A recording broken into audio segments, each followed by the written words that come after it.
성도 여러분, 우리는 지금 지난 2년간 이 코로나라는 한 번도 경험해보지 못한 환경에서 지내왔습니다.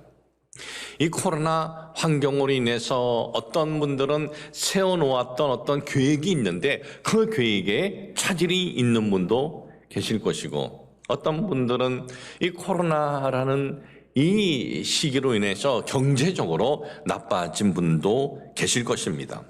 또한 우리는 늘 마음속에 어떤 그 두려움이 있고 부담이 있습니다. 늘 조심해야 하고, 이 코로나라는 이 환경은 늘 우리를 보이지 않는 큰 스트레스를 가져다 줍니다. 여러분, 코로나 이것이 뭡니까? 전염병인데 코로나에 걸리는 게 죄예요? 누가 코로나 걸리고 싶어서 걸린 사람이 어디 있겠습니까? 어쩌다 보니까 나도 모르게 걸릴 수가 있는 거예요. 이 코로나에 걸린 건 죄가 아니에요. 그런데 마치 이 코로나에 걸리면 나는 큰 죄인인 것처럼 그런 마음을 들게 하는 환경이 오늘 우리의 환경이에요. 무엇보다 우리 그리스도인들은 더 심해요. 교인이라는 것 때문에, 목회자라는 것 때문에 여기에 연관이 되면 집중 포화를 얻어요. 집중 공격을 받아요. 그러기 때문에 우리는 참 이 환경도 쉽지 않은데 지금 여러 가지 우리의 계획도 차질이 나고 그런데도 참 이러한 압박과 스트레스가 우리 모두에게 지금 있습니다. 이런 암울하고 갑갑한 환경에서 지금 우리가 살고 있지만은 우리 가족 공동체를 통해서 우리가 위로를 얻고 격려를 우리가 얻으면 지금의 환경에서도 우리는 웃음과 희망을 잃지 않게 될 것입니다. 오늘 여러분들에게 읽어드린 이 시편 128편 3절, 네 집 안방에 있는 네 아내는 결실한 포도나무 같으며 네 식탁에 둘러 앉은 자식들은 어린 감람나무와 같다 그랬어요. 아내는 결실한 포도나무 같고 자식들은 감람나무와 같다. 나무를 가지고 표현합니다. 여기서 표현하고 있는 이 두 나무, 결실한 포도나무 그리고 이 감람나무, 이 표현에 대해서 시브리어 원어 강해를 보니까 이렇게 언급을 하고 있습니다. 포도나무와 감람나무 표현은 신선함, 그리고 활력, 그리고 건강하고 유쾌함의 상징인 것으로 그렇게 표현하고 있습니다. 내 집의 안방, 그리고 아내, 그리고 내 식탁, 자녀. 이게 뭐예요? 안방, 아내, 식탁, 자녀. 무엇을 뜻해요? 가족을 뜻해요. 가족. 그러니까 가족, 이 공동체를 말씀하고 있는 거예요. 그러니까 우리 이 가정의 이 공동체가 신선함, 그리고 활력, 건강함, 유쾌함을 여기서 얻을 수 있다 이거예요. 여러분, 가족은요, 세상에서 가장 가깝고 또 사랑하고 그리고 가장 많은 시간을 함께하는 구성원이 가족이에요. 이것이 우리 가정 공동체인데, 우리 가정 공동체가 지금 어떻습니까? 위로의 공동체가 되고, 그리고 쉼도의 공동체가 되고, 그리고 평화의 공동체가 되고 있습니까? 우리 가족 공동체가 우리에게 어떤 신선함, 그리고 어떤 활력을 주고 건강함을 주고 유쾌함을 주고 있느냐 이거예요.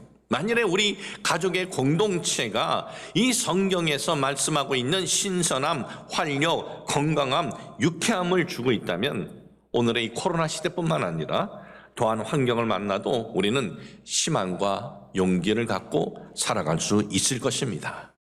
오늘 여러분들에게 읽어드린 시편에 기록되어 있는 이 가정 공동체, 이거를 우리는 희망을 할 것입니다. 그런데 우리 가정이 바로 이런 위로를 주는 가정이 되고 평안의 가정이 되고 쉼도의 가정이 되는 건 그냥 되어지는 거 아니에요. 우리가 함께 세워져 나가야 돼요. 오늘 그 부분을 어떻게 하면 함께 세워져 나갈 수 있는지 그 부분을 말씀드리려고 합니다. 그리고 이것은요, 물질의 많고 적음과 상관없어요. 배움의 많고 적음과도 상관이 없습니다. 사회적 위치와도 상관없이 누구든지 공평하게 추구할 수 있다 이거예요. 위로와 평안의 쉼터로 세우는 첫 번째 계단이 있습니다. 그 계단은 뭐냐 하면 대화예요. 대화. 예전에 한국 갤럽이 이 부부의 대화 시간을 조사해서 발표한 적이 있는데 이 부부 대화 시간이 하루에 20분에서 30분이다라고 한 이들이 몇 퍼센트냐? 50%예요. 30분 대화 50%. 그거 괜찮은 것 같네라고 생각하는 분들도 있을 거예요. 그런데 이 30분 중에 그 대화의 내용이 뭐냐? 의식주 생활에 필요한 일상적인 대화다 이거예요. 밥 줘, 나간다. 밥 먹었냐? 별일 없었지? 뭐 자자. 이런 인사말, 조언이 대부분을 차지하고 있으며 마주보고 하루 있었던 어떤 일과를 나누는 부부의 대화 시간은 거의 없다는 거예요. 그런데 이 의식주 생활에 필요한 어떤 일상적인 대화 말고 부부가 서로 마주 앉아서 하는 그 대화의 시간이 30분이 넘는 경우 94.5%가 배우자에 대해서 애정을 느끼고 그리고 위로를 얻는다라는 거예요. 부부가 서로 마주 앉아서 3시간이 아닙니다. 서로 마주 앉아서 대화의 시간이 30분이 넘는 경우 94.5% 배우자가 서로에 대해서 애정을 느끼고 위로를 얻는다라는 거예요. 여러분, 가족 공동체가요, 한 집안에서 살고 있는 공동체지만은 대화가 없는 가정은 함께 존재는 하고 있는 것이지만 함께 살고 있는 것은 아닙니다. 대화가 없다면 함께 존재는 하지만은 함께 사는 것은 아니에요. 여러분, 부부가 어떤 갈등으로 인해서 멀어질 때 맨 먼저 일어나는 현상이 뭐예요? 말은 안 해요. 대화부터 끊겨요. 여러분, 우리가 하나님과의 대화인 이 기도가 멈추면 어떻게 돼요? 영적으로 서서히 하나님과 멀어지게 됩니다. 하나님과 기도가 멈추면 영적으로 서서히 죽어가게 되는 것과 마찬가지로 부부끼리의 대화가 멈추면 가정은 위로의 가정이 될 수가 없어요. 평화의 가정도 될 수가 없고 쉼터의 가정 공동체가 될 수 없다 이거예요. 여러분, 오늘 한번 우리 자신을 돌아보면서 어떤 그 일상적인 어떤 그런 조언 같은 그런 대화가 아니라 하루 일어나는 어떤 사건 속에서 서로 나누는 대화.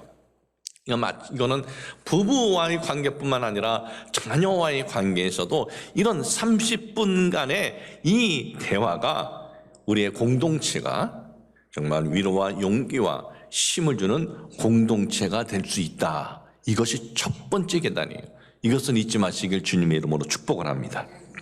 두 번째는 우리에게 서로의 칭찬과 격려가 있냐 이거예요. 칭찬과 격려. 뭐 꼭 말로 그렇게 할 필요가 있는가?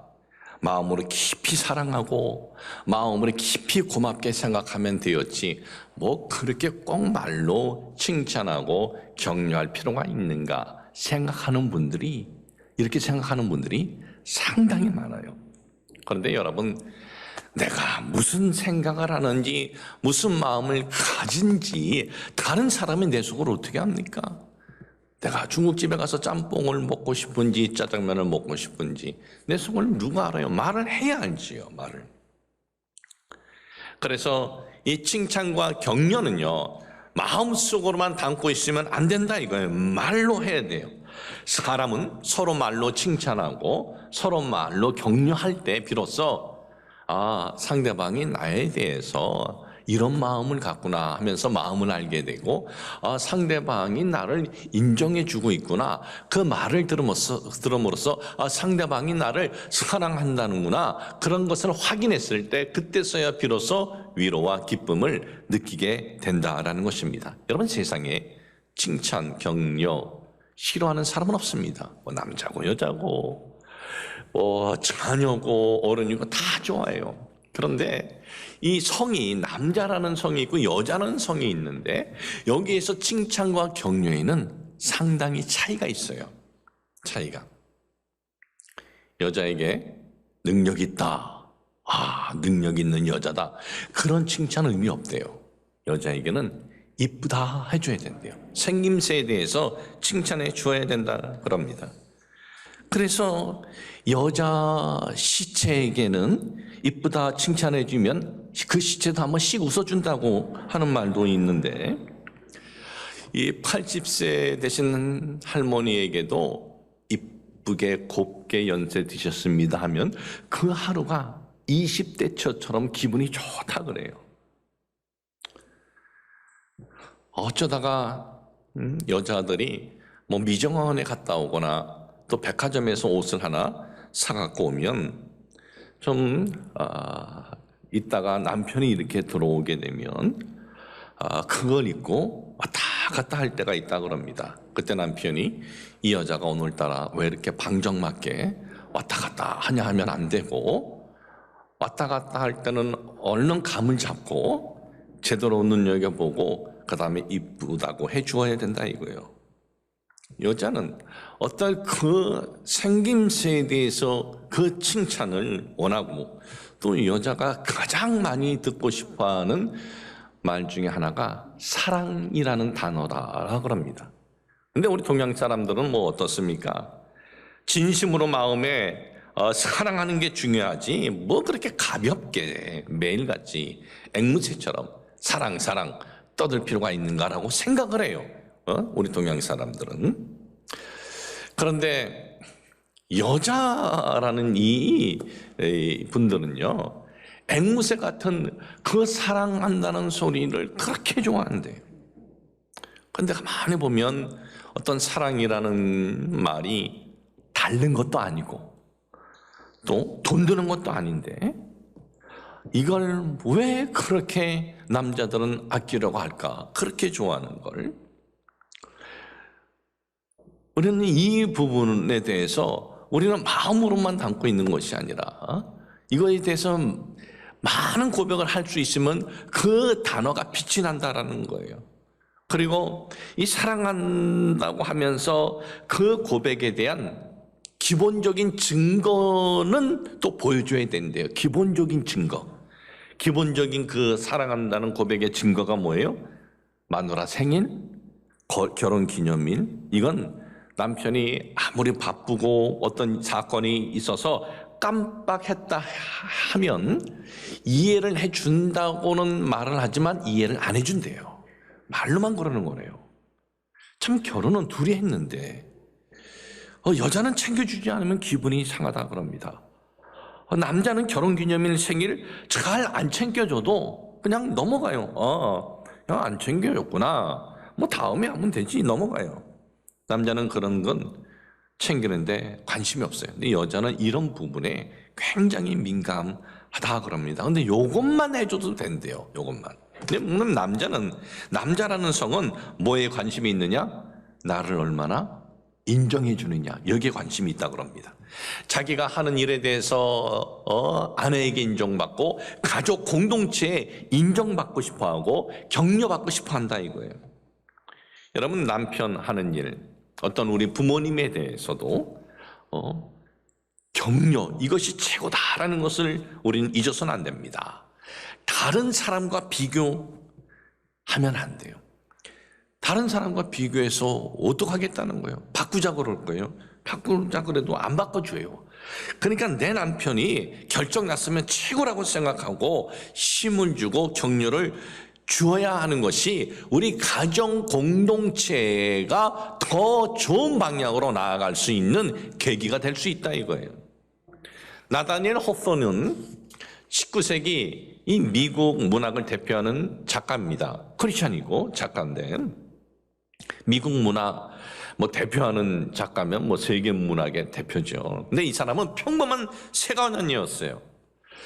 이 평범한 세간원이 세계적인 작가가 될 수 있었던 그 배경에는 그 아내가 있었다라고 합니다.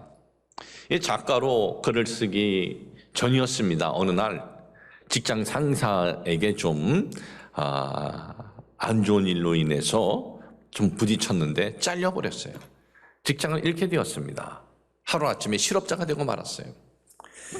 참 낙심된 그 모습으로 집에 돌아와서 아내에게 사실대로 고백을 합니다. 그때 아내가 아니 앞으로 어떻게 살려고 그러느냐, 그거 좀 참지 남자가, 이제는 우리는 어떻게 하느냐 하고 어떤 부담을 준 것이 아니라 여보 힘을 내요. 그리고 이제야 당신이 좋아하는 글을 쓸 수 있는 지금 이 기회가 생긴 건 아니겠어요? 그 아내의 격려에 그는 큰 용기를 얻습니다. 그리고 그의 고백을 보면 그는 그때 아내의 손을 꼭 쥐으면서 다짐을 합니다. 그래, 내가 좋아하는 글 한번 써보자. 그리고 오래전부터 마음속에 생각하고 있었던 작품을 쓰기 시작을 합니다.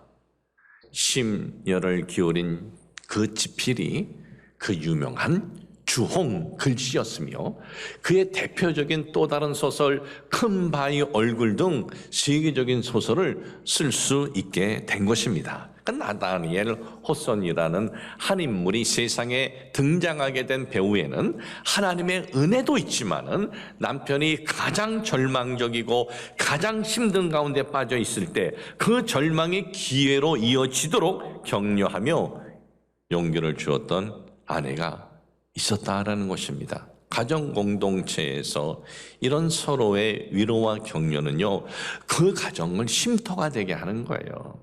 그 가정이 희망의 가정이 되고 그 가정이 용기의 가정이 되게 하는 겁니다. 참 아내의 격려가 이렇게 중요한 거예요. 참 남자들이 요즘에 참 쉽지 않은 시대에 이렇게 살아가고 있을 때, 또 자녀들이 우리 부모님을 이렇게 보면서 아버지나 어머니를 보면서 쉽지 않은 이 시대를 살아가고 있을 때 여러분 용기, 격려를 주시길 주님의 이름으로 축복을 합니다.